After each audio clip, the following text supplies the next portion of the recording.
여론으로 풀어보는 정치 이슈 풀풀 시간입니다. 배종찬 인사이트K 연구소장 나와주셨습니다. 어서 오시죠. 안녕하십니까. 예, 오늘 이슈 풀풀 첫 여론조사는 윤석열 대통령 직무수행 평가를 살펴보도록 하겠습니다. MBS 여론조사 결과 가져와 봤는데요. 이 기관에서는 처음으로 당선인 신분이 아니라 대통령으로서의 국정운영 평가를 한 여론조사 결과입니다. 보면 긍정 48%, 부정 29%입니다. 어떻게 분석해 주실 수 있을까요? 일단은 대통령 긍정이 50%를 못 넘었어요. 그러니까 지난 대통령 선거에서 윤석열 대통령이 얻었던 득표하고 비슷하죠. 네. 그러니까 지지층들은 똘똘 뭉쳐 있다. 근데 더 추가적으로 긍정적인 평가는 못 받고 있다. 무슨 이유 때문일까요? 아무래도 인선 문제 그렇죠. 때문이 아닐까 그러니까 싶은데요. 결국에는 대통령의 지지율을 결정하는 것은 3P. 하나는 이념, 필로소피. 두 번째는 정책, 팔러시. 그런데 지금 당장 뭐 이념이나 정책이 나올 만한 게 뭐가 있겠어요? 그렇다면 세 번째 P는 뭐냐? 뭡니까? 피플이죠.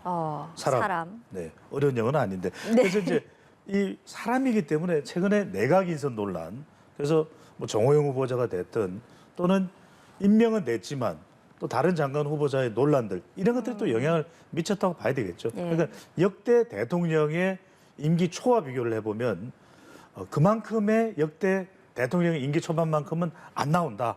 하지만 이제 앞으로 그런 부분들을 잘하면 소통, 협치, 통합 그리고 또 인사를 어떻게 교통 정리하느냐 이 모습을 본다면은 지지율이 또 변화가 있겠죠. 당장은 지금 MZ 세대가 됐든 또는 여성이 됐든 중도층이 됐든 대통령의 국정 지지율에 무게를 실어줄 법도 한데 예. 그것을 가로막고 있는 것은 인사도 있을 테고 또 대통령 집무실과 관련한 논란의 여진도 여전히 남아있거든요. 바로 이런 부분들도 아직까지는 대통령 지지율에 좀 짓누르고 있는 예. 요인이 되는 것으로 보입니다. 알겠습니다. 집무실 이야기를 해줘서 자연스럽게 좀 넘어가 보면 윤 네. 대통령이 지금 서초구에서 용산으로 출퇴근한 지 어느덧 일주일이 됐거든요. 네. 근데 집무실 이전 문제가 얘기가 나왔을 때부터 사실상 그 뭐 교통 혼잡 우려는 계속 나왔었는데 네. 실제로 일각에서 좀 출근길에 시간이 더 지체되는 것 같다라는 지적들이 나오면서 민주당에서 이를 좀 비판하고 있는 것 같습니다. 네. 여론은 어떻게 생각하고 있을까요? 잘하고 있다 47.1%, 잘못하고 있다 46.6%. 굉장히 팽팽하거든요. 그렇죠.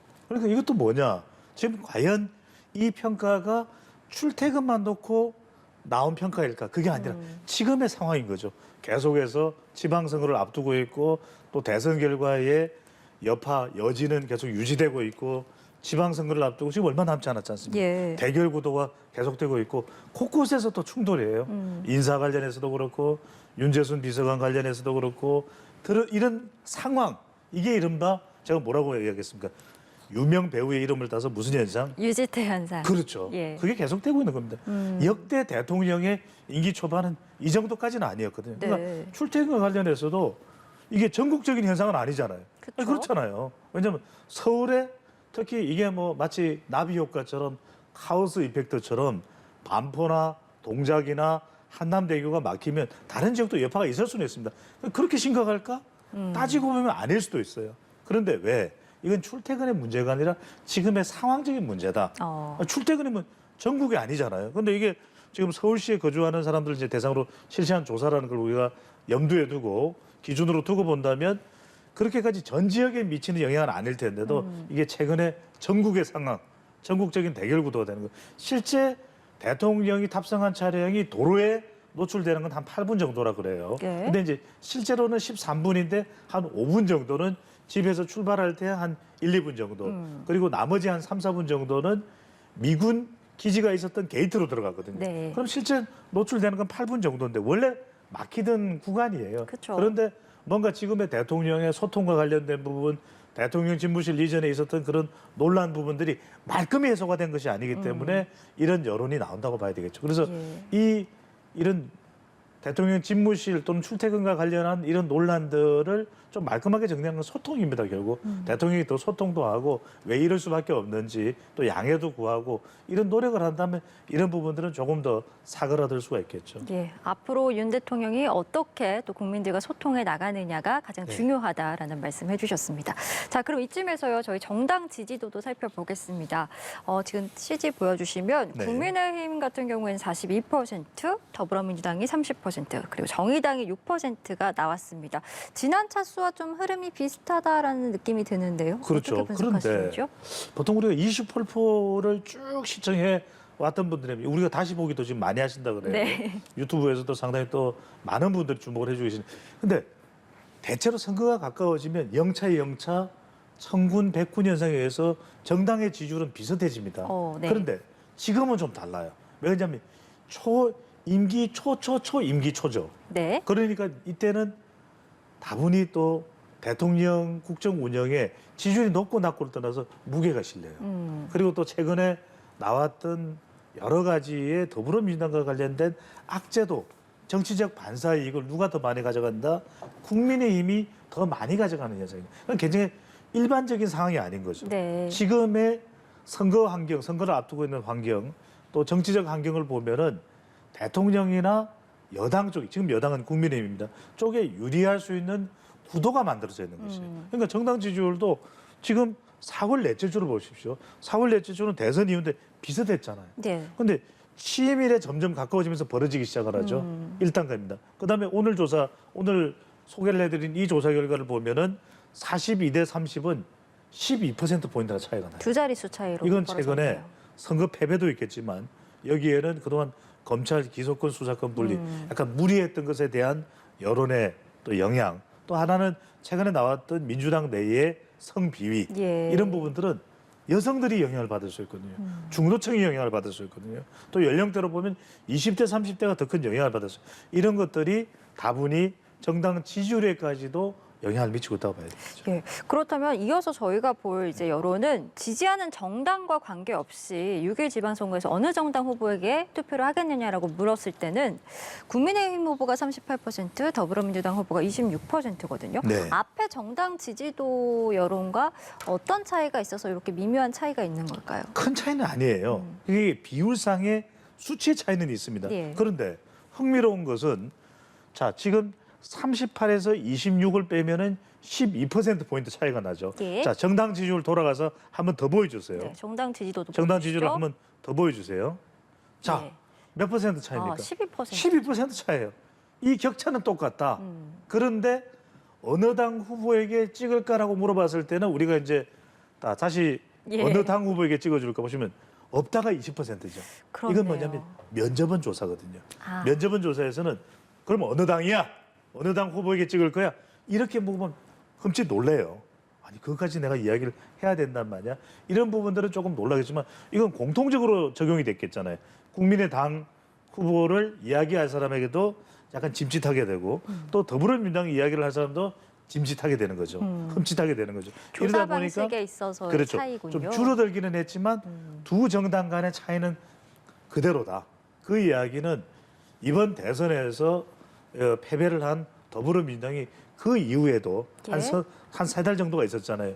그 시간 동안에도 악재가 좀 있었다. 아. 더군다나 이번 지방선거가 대통령 취임 이후에 얼마 안 되는 시점에 치러지는 선거이기 때문에 그만큼 여당은 좀 우호적인 환경, 또 야당인 더불어민주당은 상당히 비판적인 환경에 직면해 있는 상황을 고스란히 보여주고 있다라고 봐야 되겠죠. 이런 상황 속에서 또 유리하면 유리한 대로 또 불리하면 불리한 대로 어떤 선거 전략을 펼치느냐가 더 중요한 것이죠. 예, 말씀해주신 그 상황을 그대로 반영한 여론조사 네. 결과를 저희가 바로 다음에 준비를 해봤는데 본격적으로 이제 지방선거가 공식 선거운동이 시작되면서 갈수록 안정적인 국정 운영을 향한 지지가 조금씩 높아지는 것 같습니다. 네. 실제로 지금 격차가 지난주에 비해서도 조금 더 벌어졌거든요. 그렇죠. 지금 격차 자체가 거의 뭐 한 20%포인트까지는 안 그러니까요. 되지만 거의 17%포인트 가까이 될 정도라면 이거는 국정 안정론 쪽에 힘이 실리고 있는 것이거든요. 예. 월요일, 화요일, 수요일 실시가 된 조사이고 그러다 보니까 지금 국정 안정론에 힘이 더 실리는 이유는 지금 대통령이 취임했죠. 그러다 보니까 컨벤션 효과 주목도가 높아지죠. 예. 그리고 아무래도 대통령까지 안고 가는 선거이기 때문에 이건 여당에게 좀 더 힘이 실릴 수밖에 없다. 그런데 앞서 우리가 정당 지지율이나 또 어느 정당의 후보에게 이번 지방선거에서 투표하겠습니까? 물어보는 것보다는 이 격차가 더 벌어져 있죠. 예. 조금이라도 더. 그런 이유는 중도층까지도 국정 안정 쪽에 조금 힘을 실어주고 있다고 볼 수 있는 것이에요. 이게 무슨 현상? 일종의 밴드 웨거닝 이펙트. 예. 그러니까 승자 쪽에 좀 편승하는 현상이 있어요. 이렇게 당을 직접 대놓고 물어보지 않을 때는 국정 안정이야? 아니면 정권 견제야? 이렇게 물어보면 아예 뭐 정부가 출범한 지 얼마 안 됐는데 이럴 때는 국정 안정론 쪽에 무게가 실릴 수가 있는 것이죠. 예. 그만큼 이런 구도라는 것은 결국 바로 이게 구도거든요. 예. 선거에서 첫 번째 중요한 것은 뭡니까? 구도죠. 바로 이 구도가 그만큼 여당에게는 좀 우호적인 환경이다. 좀 우호적이지 않은 비우호적인 환경에 더불어민주당 야당이겠죠. 야당이 과연 어떤 식으로 대응해야 되는지 이것 자체를 묻고 있는 조사 결과라고 봐야 되겠죠. 예, 이제 정말 선거일이 얼마 남지 않았는데 그렇다면 앞으로 남은 변수들 어떤 것들이 좀 영향을 줄 수 있으리라고 보시는지도 궁금하네요. 결국에는 뭐 변수들 이야기를 지금 많이 드려야 되는데 예. 그런 변수에서 중요한 것은 결국 자기 지지층들이 얼마나 나오냐가 중요합니다. 결국 선거는 투표일이에요.